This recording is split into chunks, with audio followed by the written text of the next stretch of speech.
लो सियावर रामचंद्र की जय, गुरुदेव भगवान की जय। प्रिय भक्तों, अब आप राधे श्याम रामायण तर्ज पर धनुष यज्ञ की कथा सुने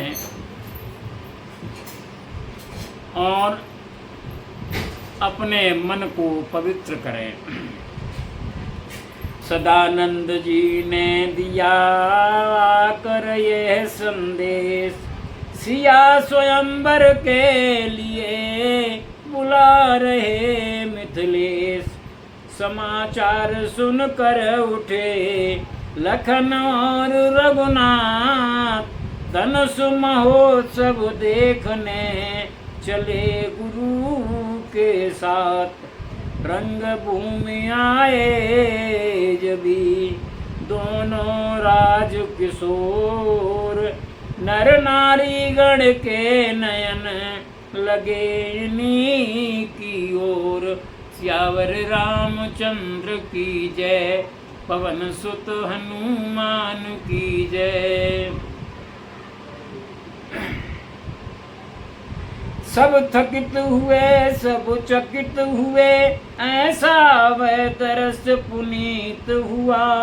जिसकी जैसी भावना रही वैसा ही उसे प्रतीत हुआ। प्रत्यक्ष वीर रस अबुलों का, बलशाली और नृपालों ने साक्षात भयानक रस देखा। भयभीत कुटिल में पालों ने संपूर्ण रौद्र रस एक जगह, जब कपटी असुरों ने देखा। श्रृंगार रस तभी पूर्ण रूप मिथिला निवासियों ने देखा। विवत्स लखा विवत्सों ने, करुणा मिथिला की रानी ने। भरपूर शांति रस देखा तब श्री जनक राय से ज्ञानी ने। भक्तों ने अद्भुत रस पाया, श्री राम रूप मानुष देखा। सखियों ने हास्य निहारा तो कवियों ने भी नव रस देखा। पहुँचे मंडप में जभी कौशल राज किशोर, चाव भरी चितवनों से देखा चारों ओर। नीचे ऊंचे सब दर्जों में शोभा बिखरी सी उड़ती थी। उत्सव निहारने को जनता सागर की भांति उमड़ती थी। अनगिनती राजाओं का दल शोभायमान था मंचों पर। पीछे महिलाएं राज करी महलों के मध्य झरोखों पर। नीचे मंत्रियों सहित नृप थे, ऊपर मुनियों का आसन था।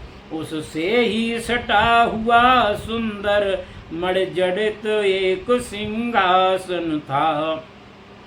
लालों के चपल लोचनों ने कर ली देखा भालीपन की।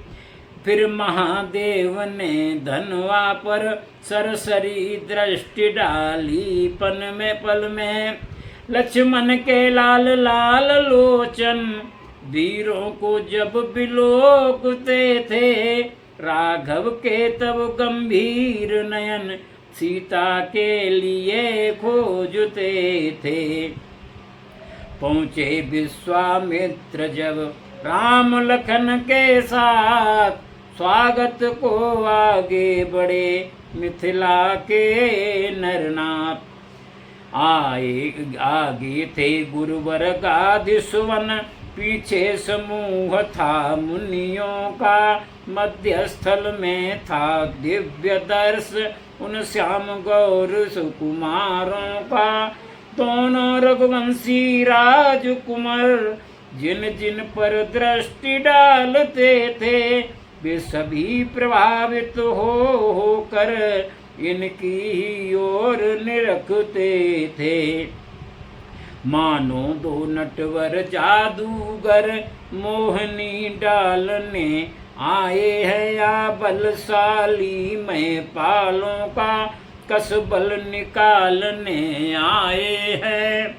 सब देख भाल कर मुनि बोले, रंगशाला खूब सजाई है। उत्तर में कहने लगे जनक, प्रभु ही की ये प्रभुताई है। दिखलाया पाहुनों को मंडप भली प्रकार, बिठलाया मणि मंच पर पूर्ण कर सत्कार। दुंदुभियों के स्वर गूंज उठे, उत्सव प्रारंभ महान हुआ।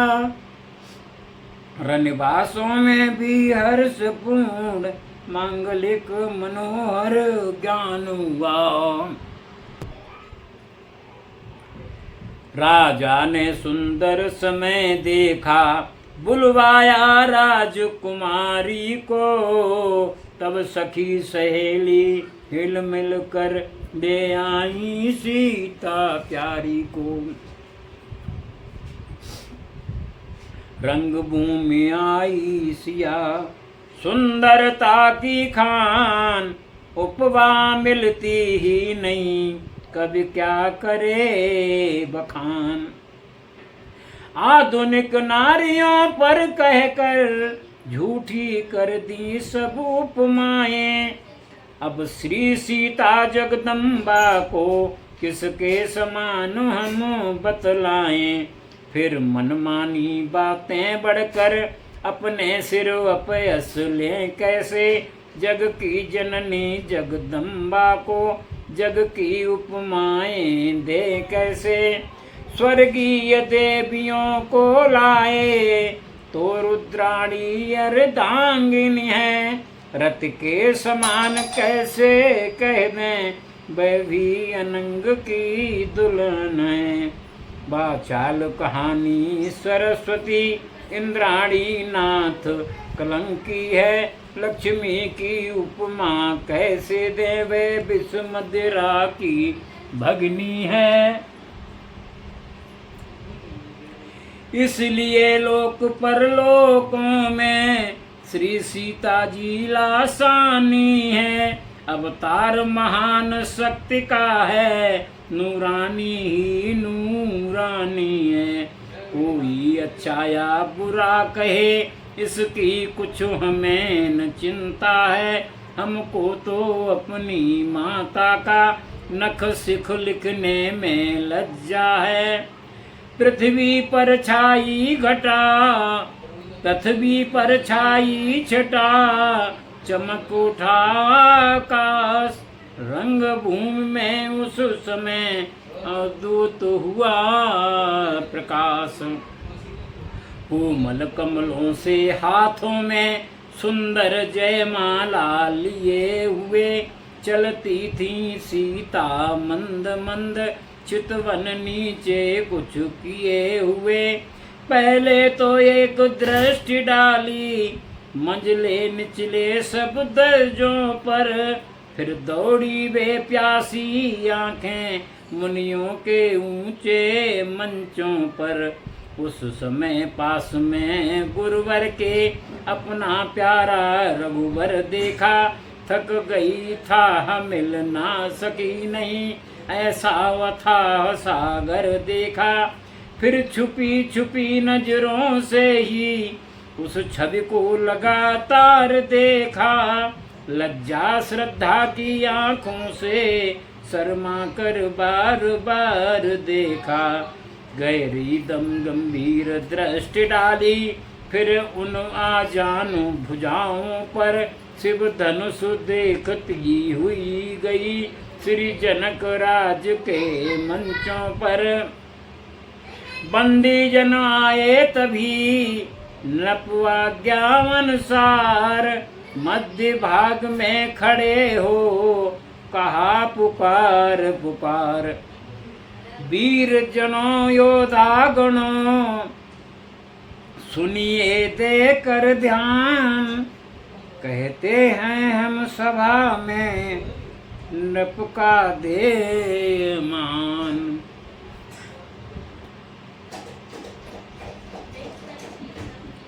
ये महामहोत्सव समारोह राजा के प्रण का परिचय है। अवसर है आर्य परीक्षा का, परिणाम प्रणय है। जो धनुष दक्ष यज्ञ में शिव ने सुरगढ़ के लिए उठाया था, निमिनंदन देवराज जी ने जो धनुष धरोहर पाया था। 10 शीश सहस्त्र बाहु तक ने तिल भर नज से सरकाया है। सीता ने खेल खेल ही में जिसको एक दिवस उठाया है, उस पर ही शर्त लगा नपवर बैठे हैं आए परीक्षा में। पृथ्वी वीरों से शून्य नहीं, प्रण ठाना इसी प्रतिज्ञा में। राजा की सब सौगंध शपथ धनवा द्वारा पूर्ण होगी। जो वीर धनुष यह तोड़ेगा, सीता उसको अर्पण होगी। वह देखो है मध्य में शिव का धनुष विशाल, उधर देख लो जानकी खड़ी लिए जयमाल। है समय यही क्षत्रिय वीरों निज क्षत्रिय शक्ति दिखलाने का। बल पौरुष का विशाल डंका मिथिला के मध्य बजाने का। है कौन भाग्यशाली ऐसा जिससे सीता का नाता हो। देखे वह कौन वीर है जो मिथिलेश्वर का जामाता हो। सिंहों के सम्मुख जय जय पाए, ताकत यह कब स्यारों की है। हिल मिल कर जान लड़ा दो सब, जानकी जानदारों की है। बंदी जन की जब सुनी यह घोषणा महान, धनुष उठाने को उठे बड़े बड़े बलवान। सियावर रामचंद्र की जय। अब आप धनुष यज्ञ का दूसरा भाग सुने।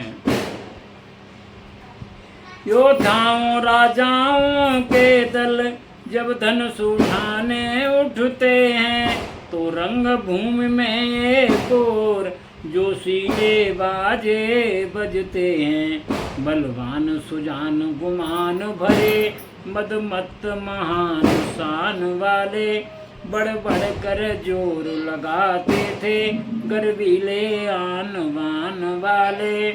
झुंझला झुंझला कर झपट झपट झुकते थे, झोंके खाते थे। अचला चल दी थी चाप अचल, 14 भुवन चकराते थे। हलचल थी 10 दिशाओं में, जल थल कांपा योद्धाओं से। पर महादेव का महाधनुष तिल भर न हिला राजाओं से। जो नृप हर्षाता आता है, वह लौट लजाता जाता है। मानो बल हर कर वीरों का, धनवा गरवाता जाता है। दुष्टों की बातों से जैसे सतियों का हृदय न डिगता है, वैसे ही इन राजाओं से शंकर का धनुष न हिलता है। दर्शक वृंदों में खलबल थी, महिला दल भी चिंतित सा था। वह रंग भूमि वाला बाजा अब भी वैसा ही बजता था। हार गया इस बात जब वीरों का समुदाय, हाथ जमी पर मार कर बोले मित्रारा। हे दीप दीप के राजागण, हम किसे कहें बलशाली हैं। हमको तो यह विश्वास हुआ पृथ्वी वीरों से खाली है। पहले ख्याल होता वैसा तो यह बेबसी नहीं होती। हम करते नहीं प्रतिज्ञा यह तो ऐसी हंसी नहीं होती। अब तोड़े अपने प्रण को हम तो धर्म ही हानि है लज्जा है। पुत्री को कुंवारी रहना है क्या करें हमारा बस क्या है। आसरा छोड़ प्रस्थान करो दुख हमें दिया है। दाता ने सीता सुकुमारी का विवाह लिखा नहीं है। विधाता ने मिथिलेश्वर का यह भाषण सुन लज्जित नृपगढ़ सभी हुए। मैथिली कुमारी को निहार नर नारी सारे दुखी हुए। वीर भूमि पर छा गई करुणा रस किया ओस। बाजे में बजने लगा खेद भरा अफसोस। लखन लाल पर उस समय बड़ा विशेष प्रभाव। उस रघुवंशी में जगा अपना वंश स्वभाव। सियावर रामचंद्र।